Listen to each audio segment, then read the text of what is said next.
Alien Romulus is more of the same, and that's okay. Oh, and this time there's even more facehuggers and xenomorphs, and Ian Holmes comes back in some of the worst CGI I've seen all year. Which leads me on to my biggest problem with Alien Romulus, and that is it seems to forget subtlety is the key to what makes these movies scary in the first place. Remember the suspenseful scenes in Alien and Aliens that you love so much because there was a genuine fear of the unknown and you thought that shit could hit the fan at any minute? Well, luckily for you, Alien Romulus throws all of that out the window and replaces it with a bunch of cheap jump scares and music that insists the film is cooler than it really is. Oh no, bro! Now maybe that's a bit harsh. There is a sequence near the end of the film that is actually pretty freaky and worth the price of the ticket alone. Personally though, I prefer the way the scares are done in the first two films because there's only so many xenomorphs and facehuggers you can show me before it feels like I'm just seeing the same thing over and over again.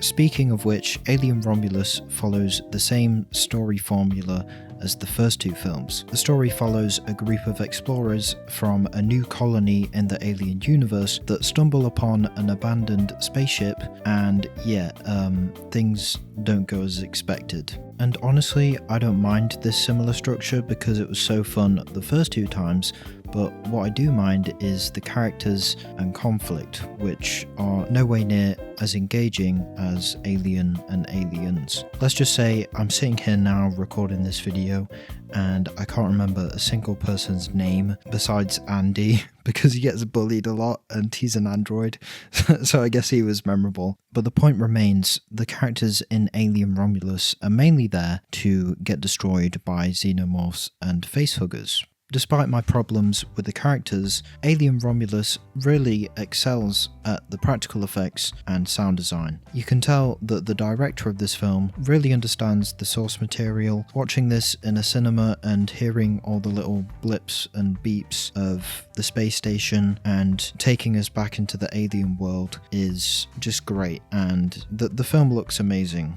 So, whilst Alien Romulus may be a bit fanservice-y and a bit lacking on the character side of things, I did really have fun with this. It is my third favourite Alien film, mainly because I've only watched 3 Alien films and it just happens to be the worst one, but don't let that put you off watching it when it comes to streaming. I would recommend it. It's quite a good film. I'll give it a 7 out of 10.